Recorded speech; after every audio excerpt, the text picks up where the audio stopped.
One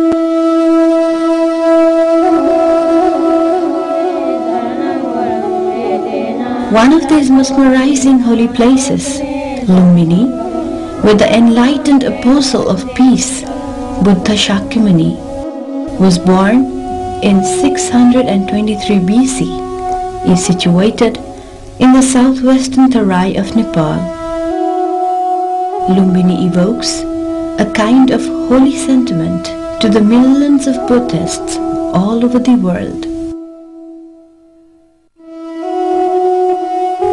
Concerning the birth of the Lord Buddha here, the Chinese account articulates a very interesting incident, saying that Queen Maya Devi, mother of the Lord, had a bath at the pool here and then grasped the branch of a tree. Facing the east, she brought forth the Lord on the ground, thus making Lumbini a sacred place.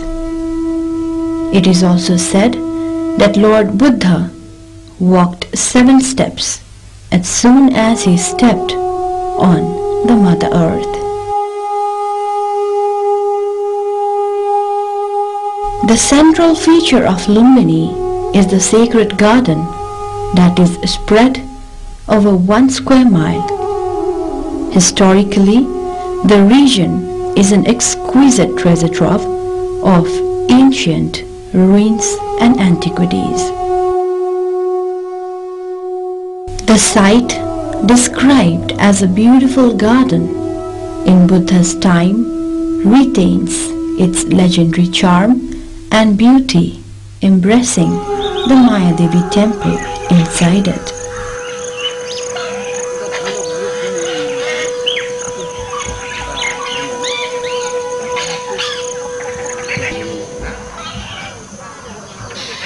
The Maya Devi temple is a distinctive shrine of importance and has the bas-relief image of Maya Devi enshrined in a small pagoda-like structure. The image shows Maya Devi, mother of Lord Buddha, supporting herself by holding on with her right hand to a branch of salt tree, with newly born infant Buddha standing upright on a lotus pedestal. 2 other celestial figures are depicted in an act of showering water and lotuses bestowed from heaven. The famous Maya Devi stone sculpture, also known as the Nativity sculpture, was installed here in the 4th century AD. The single most important place of the Lumbini, and to the entire Buddhist world for that matter, is the stone slab located deep in the Sanctum Sanctorum. Revealed after hard and meticulous excavations under the 3 layers of ruins over the site of the famous Maya Devi temple, the stone slab foundation pinpoints the location of the original place, marking the exact spot of the birthplace of Lord Buddha. This spot, being the most sensitive, requires proper conservation and exposition to allow pilgrims and visitors to observe in slut the marker stones here. Nearby and just to the west of the Maya Devi temple stands the Ashoka pillar, the oldest monument so far found in Nepal, erected by Emperor Ashoka in 249 BC. The pillar is the first epigraphic evidence relating to the life history of Lord Buddha. The historic importance of the pillar is evidenced by the inscription engraved in the pillar in Brahmi script. It is said that the great Emperor Ashoka visited this site in the 20th year of his ascendancy to the throne and as a homage to the holy place of Lord Buddha. To the south of the pillar, we find a sacred pond, Puskarani, believed to be the same sacred pool in which Mayadevi took a holy dip just before giving birth to the Lord, and also where infant Buddha was given his first purification bath. Architecturally, the pool has projecting terraces in descending order and is reverted with fine brick masonry. The holy site is surrounded by a row of stupas.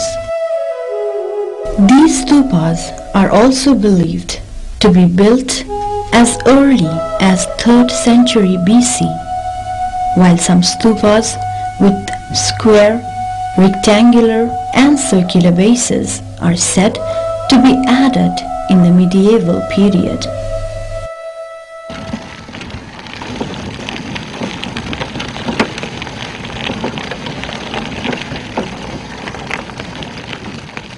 A host of shrines, stupas, monasteries, meditation centers and courtyards built or being built in the international monastic zone here by various countries such as Japan, Korea, China, India, Thailand, Myanmar, Vietnam, Sri Lanka, France and Germany embodies the country's respective architecture and gives Lumbini an international feel with a message of universal friendship and brotherhood.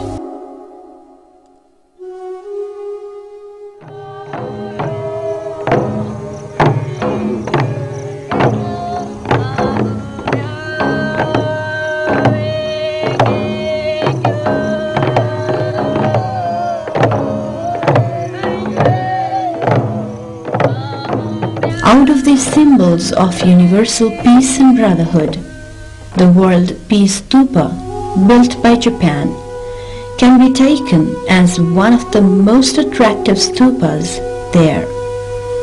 It is said that one can really feel the peace and calmness of Lord Buddha's warmth when he sets his foot there.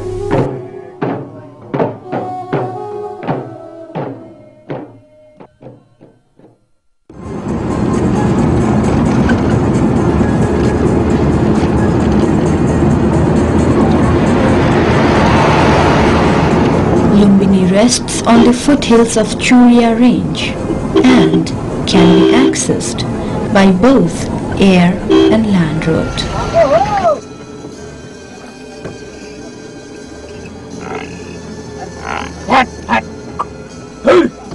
There are many important Buddhist sites of interest around Lumbini. Tilarakot being one of them, is located some 27 kilometers west of Lumbini.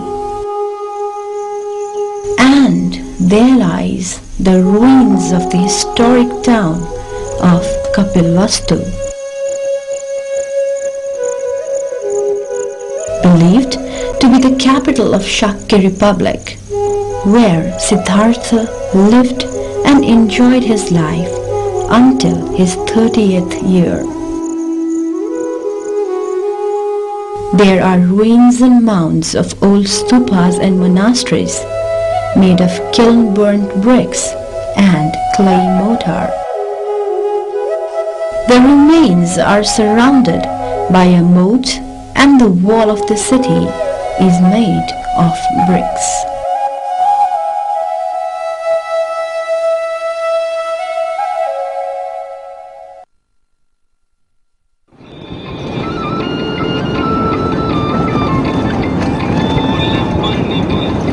If we move about 9 kilometers northeast of Taulihava, we reach a large rectangular fortified area popularly known as Aurora Coat.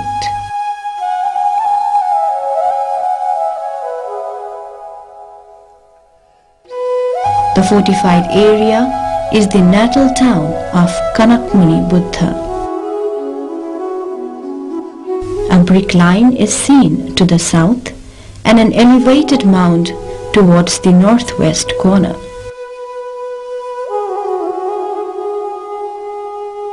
Remains of the ancient moat and brick fortification around the coat still reflects its history there.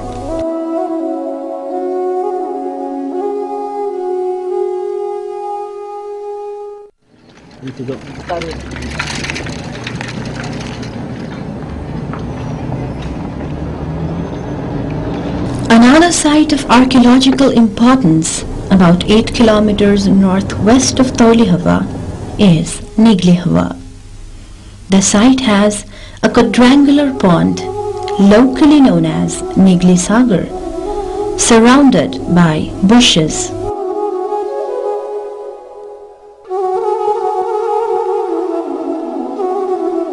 On the western bank of the pond, there are 2 broken pieces of the Ashokan pillar.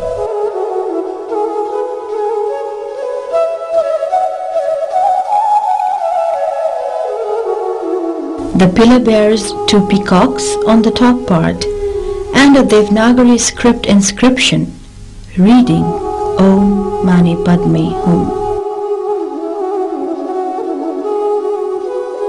The site has been identified as the birthplace of Buddha Kanakmuni.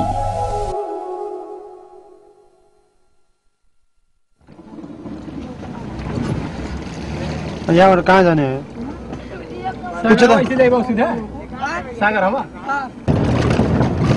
At about 12 kilometers north of Taulihava, we see a forest area called Sagarhava. In the midst of the forest, there is a huge rectangular pond, popularly known as Lumba Sagar.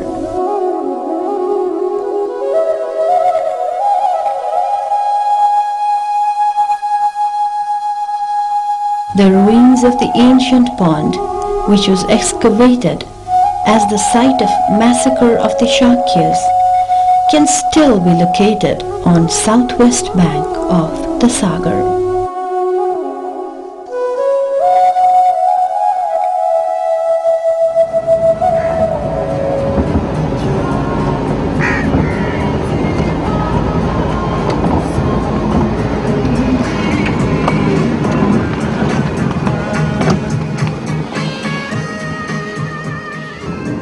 Moving about 5 kilometers southwest of Taulihava, we reach a village called Gotihava.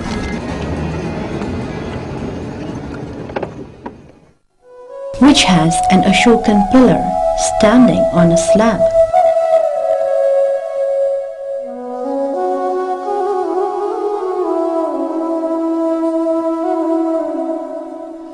The upper portion of the pillar is lost, and only the lower portion, about 3.5 meter high, is still intact. This site is identified as the birthplace of the past Buddha, Krakuchanda.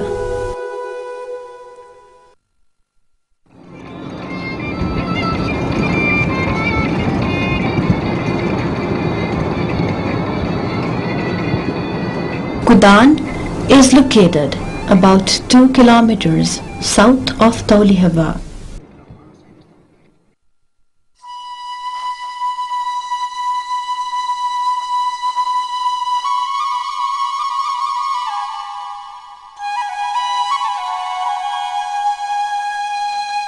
It gives the visitors one more area of interest, with a huge amount of structural ruins, with a duster of 4 buildings and a pond excavated in 1962.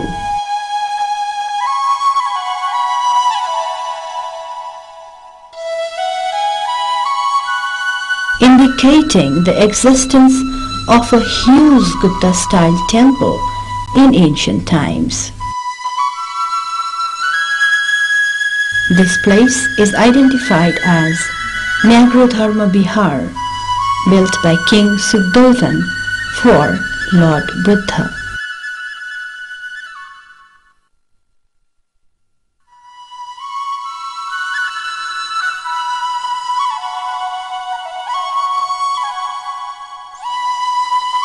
Besides these areas, we have Ramgram, the maternal state of Lord Buddha, situated in Navalparasi district and some 76 kilometers from Lumbini. Legend has it that after the death of Lord Buddha, his relics were divided between 8 states: Magadh, Vaishali, Kapilvastu, Alkappa, Ramgram, Vediva, Pawa and Kushinagar. Ajatasattu, the king of Magadh, is said to have grabbed the relics of Lord Buddha from other states and built another stupa. But he could not grab the relics at Ramgram, as it was believed to be protected by Nagrajas or serpents.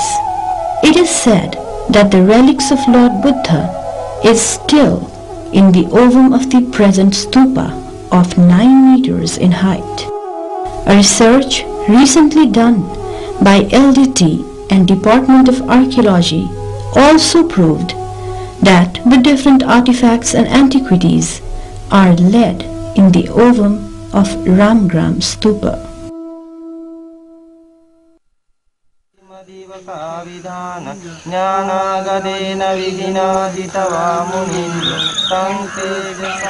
Despite these beautiful and cultural aspects, Lumbini stands alone as a sacred place of interest in the world where Buddha was born.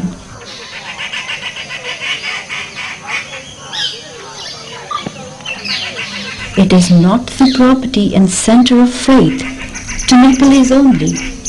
It is the property and center of faith to the whole world Buddhist community and people of other community as well. At this time of increasing globalization, the protection, conservation, interpretation and presentation of the heritage and cultural diversity of any particular place or region is an important challenge for people everywhere, and the need is to manage this heritage. The sacredness of Lumbini brings with it a duty of respect for the heritage values and the resources and for the landscapes and culture from which this heritage evolved.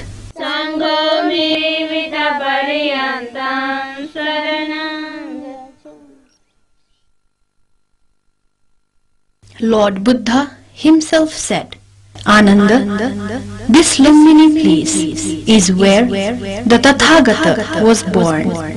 This is a place which should be visited and seen by a person of devotion, and which would cause awareness and apprehension of the nature of impermanence. At this place, Ananda, who are on a pilgrimage to this shrine, if they should die with devotion in their hearts during the course of pilgrimage, will, after the death and dissolution of the body, be reborn in a good destination, a fortunate celestial realm,